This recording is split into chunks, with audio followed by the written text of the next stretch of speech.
Bismillahirrahmanirrahim. Assalamualaikum warahmatullahi wabarakatuh. Hamdan wa syukran lillah, summa salatu wassalamu ala rasulillah. Alhamdulillah kita dapat melanjutkan pelajaran kita pada hari ini. Sebelum kita memulai pelajaran, mari bersama-sama kita membaca Al-Basmalah. Bismillahirrahmanirrahim. Oke, baik, sekarang dibuka halaman 25 di PDF ilmu tajwid lengkap yang udah saya kirimkan di pertemuan sebelumnya. Oke, pertemuan kita sekarang adalah hukum mim sukun. Nah, sebelumnya kita murojaah dulu. Bab sebelumnya itu adalah hukum nun sukun dan tanwin. Hukum nun sukun dan tanwin itu ada 4. Yang pertama idhar, yang kedua idgham. Idgham terbagi menjadi 2, idgham bigunnah, idgham bila gunnah. Kemudian hukum yang ketiga yaitu iklab, kemudian yang keempat ikhfa. Oke, kemudian sekarang kita beranjak ke bab 2 yaitu hukum mim sukun. Hukum mim sukun ada 3. Yang pertama idhar syafawi, yang kedua ikhfa syafawi, yang ketiga idgham mimi atau idgham mislain. Oke, apabila kemarin kita fokus kepada nun sukun atau tanwin, nah sekarang kita fokus kepada mim sukun. Nah, apabila ada mim sukun, setelahnya hamzah, setelahnya ta, setelahnya ba, maka hukumnya apa? Nah, kita bahas satu persatu. Yang pertama adalah izhar syafawi.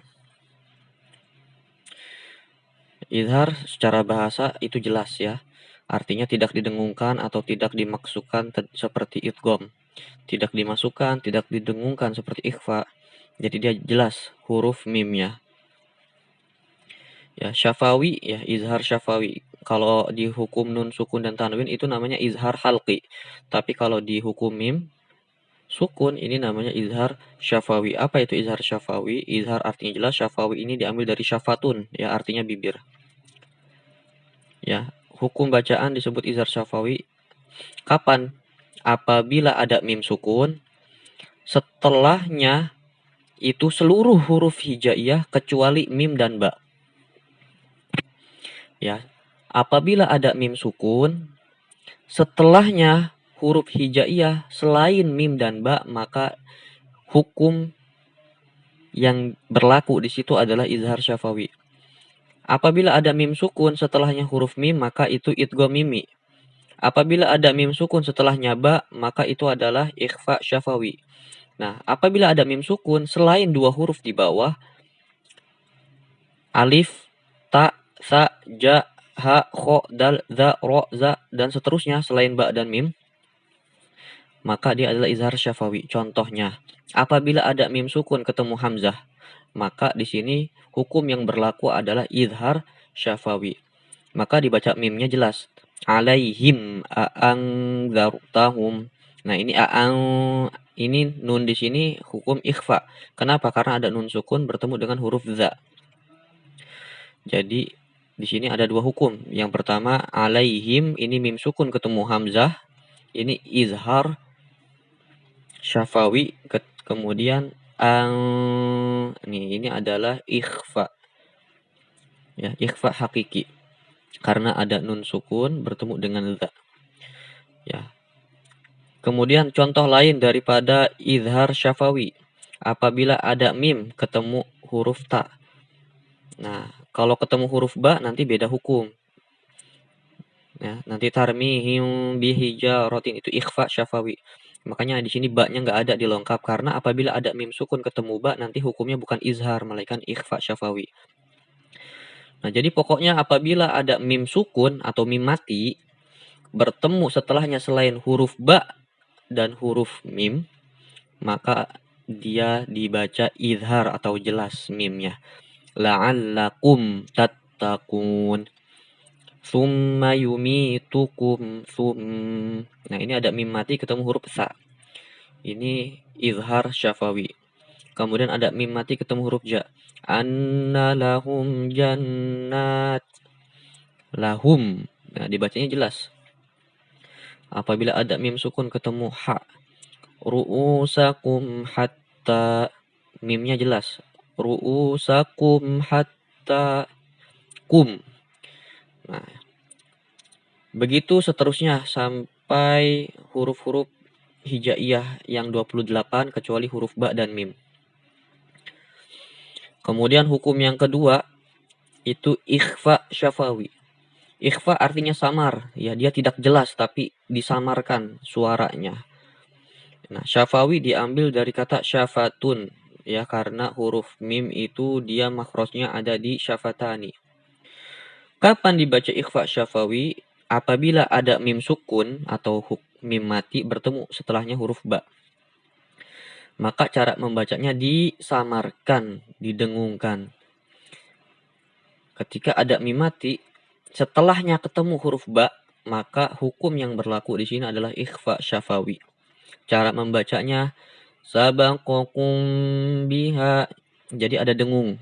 Jadi samar, enggak jelas, bukan sabaqakum biha, bukan, tapi sabaqakum biha. Nah, ada dengung dan ada ikhfa-nya, ada samarnya. Jadi enggak jelas, enggak sabaqakum, tapi dibacanya sabaqakum biha. Contoh lain ada mim mati ketemu ba. Ada mim mati, ini mim mati, mim sukun ketemu huruf ba setelahnya, maka dibacanya ikhfa. Walanabluwannakum bisyai'im minal khauf. Walanabluwannakum bisyai'. Nah, jadi bacanya walanabluwannakum bisyai'. Nah, di situ ada dengung. Dia enggak dibaca jelas. Bukan dibaca walanabluwannakum, tapi nakum bisyai'. Walanabluwannakum bisyai'. Contoh lain, ini mim sukun ketemu setelahnya huruf ba, maka hukum yang berlaku adalah ikhfa syafawi. Wala ya'tiyannahum bauktah. Wala ya'tiyannahum bauktah. Nah, jadi bukan wala ya'tiyannahum. Nah, enggak dijelaskan mimnya, tapi disamar-samarkan. Wala ya'tiyannahum bauktah. Contoh lain, wa ma antum bimu'jizin. Di sini ada mim sukun atau mim mati bertemu dengan huruf ba, maka didengungkan. Nah, ini antum, ini ikhfa hakiki, di sini ikhfa syafawi. Wa ma antum bimu'jizin. Ba'dukum ba'dha. Nah, ini mimnya enggak dijelaskan tapi disamarkan. Ba'dukum ba'dha. Oke. Jadi dilatih nanti cara membaca ikhfa syafawi. Ba'dukum ba'dha. Jadi bukan bacanya bukan ba'dukum ba'dha. Bukan juga ba'dukum ba'dha, tapi ba'dukum ba'dha. Dia bukan iklab, tapi dia ikhfa, ya. Kemudian hukum selanjutnya idgham mimi. Idgham mimi itu apabila ada mim sukun atau mim mati ketemu dengan huruf mim. Ya, ini gampang ya. Mim mati ketemu huruf mim setelahnya, maka itu tinggal dimasukkan aja. Ya, idgham artinya memasukkan, ya, ditasdidkan, dimasukkan ke huruf berikutnya. Mimi, ya, itu dia mendengung, ya, seperti huruf mim. Atau disebut juga idgham mislain. Mislain itu sama apanya? Hurufnya sama-sama mim. Mim ketemu huruf mim, ya. Ya. Cara membacanya itu tinggal dimasukkan aja. Ini yang paling mudah. Ya, apabila ada mim mati ketemu huruf mim.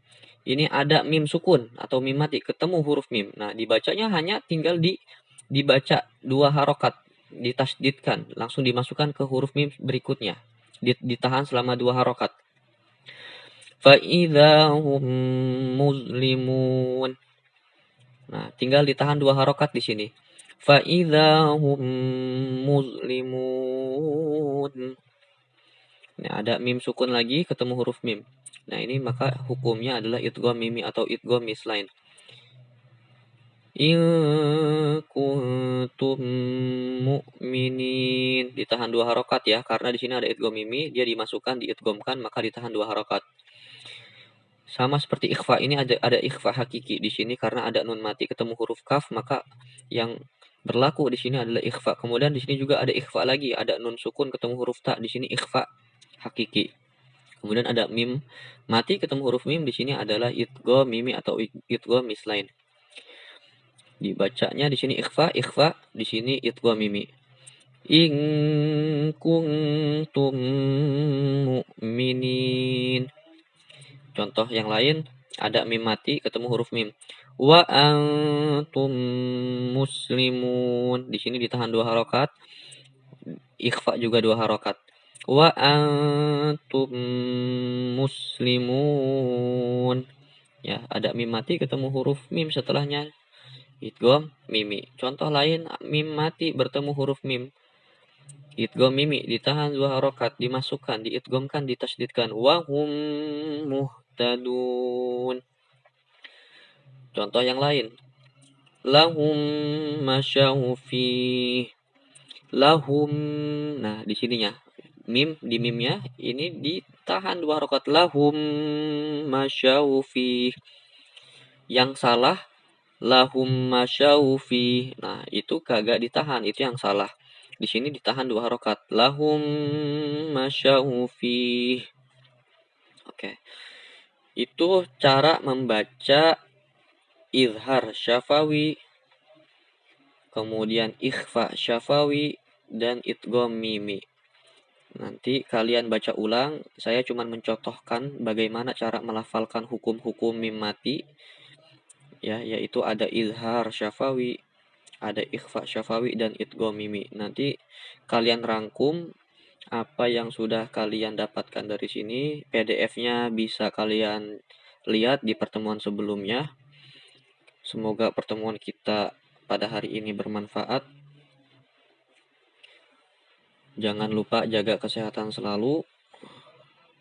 Kita tutup, nakhtatim bilhamdalah, alhamdulillahirabbil alamin. Allahul muwaffiq ila aqwamit thoriq. Wassalamualaikum warahmatullahi wabarakatuh.